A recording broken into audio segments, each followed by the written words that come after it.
ಸಂಸದ Prajwal ರೇವಣ್ಣನ pen drive case ಈಗ photographer and ವಿಡಿಯೋಗ್ರಾಫರ್ಗಳಿಗೆ ಸಂಕಷ್ಟಕ್ಕೆ ಸಿಲುಕಿಸಿದೆ. ಇದರ ಎಫೆಕ್ಟ್ ಯಾವ ಮಟ್ಟಕ್ಕೆ ಆಗಿದೆ ಅಂದರೆ, ಪಾರ್ಸಲ್ನಲ್ಲಿ ಪೆನ್ ಡ್ರೈವ್ ಇದ್ದರೆ ಏಜೆನ್ಸಿಗಾರರು ಪಾರ್ಸಲ್ ಸೇವೆಯನ್ನೇ ಕ್ಯಾನ್ಸಲ್ ಮಾಡುತ್ತಿದ್ದಾರೆ. ಇದರಿಂದ ಟ್ರಾವೆಲ್ ಏಜೆನ್ಸಿಗಳ ನಡೆಯಿಂದ ಫೋಟೋಗ್ರಾಫರ್ಗಳಿಗೆ ಸಂಕಷ್ಟ ಎದುರಾಗಿದೆ.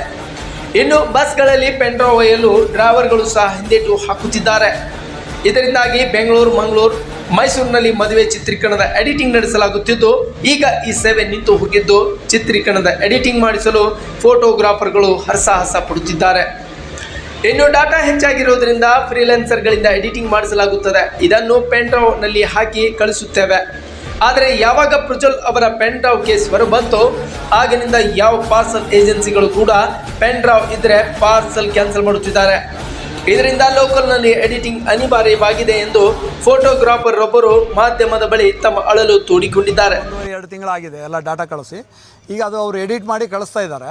ಕಳಿಸ್ಬೇಕಾದ್ರೆ ಈಗ ಕೊರಿಯರ್ ಬುಕ್ಕಿಂಗ್ ಇದರಲ್ಲಿ ಸ್ಟಾಲಲ್ಲಿ ಅದನ್ನು ತೊಗೊಳ್ತಾ ಇಲ್ಲ. ನಮಗೆ ಪೆನ್ ಡ್ರೈವ್ನ ವಾಪಸ್ ಕೊಡಬೇಕಾದ್ರೆ ಇದು ಯಾವ ಸ್ಟುಡಿಯೋ ಅಂತ ನಾವು ಬರೆದು ನಮ್ಮ ಸ್ಟುಡಿಯೋ ಅಡ್ರೆಸ್ ಹಾಕಿದರೂ ಕೂಡ ಅವರು ಬುಕ್ಕಿಂಗಲ್ಲಿ ತೊಗೊಳ್ತಾ ಇಲ್ಲ.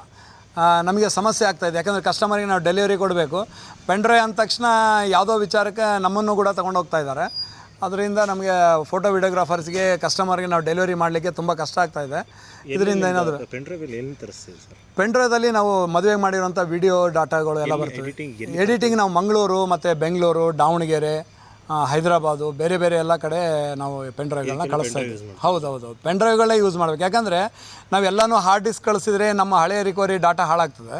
ಹಾಗಾಗಿ ನಾವು ಪೆನ್ ಡ್ರೈವ್ಗಳೇ ಕಳಿಸ್ತೀವಿ. 128 GB ಪೆನ್ ಡ್ರೈವ್ನಿಂದ ಹಿಡಿದು 64, 34 GB, 32 GB ಕೂಡ ನಾವು ಪೆನ್ ಡ್ರೈವ್ಗಳೇ ಕಳಿಸ್ತಾ ಇದ್ವಿ. ಅದರಲ್ಲಿ ಡಾಟಾ ಜಾಸ್ತಿ ಹೋಗ್ತದೆ. ನಮಗೆ ಅದರಲ್ಲಿ ಅವರು HD ಕ್ವಾಲಿಟಿ ಮಾಡಿ ಕಳಿಸಿರೋದ್ರಿಂದ ನಮಗೆ ಅನುಕೂಲ ಆಗ್ತಾಯಿತ್ತು.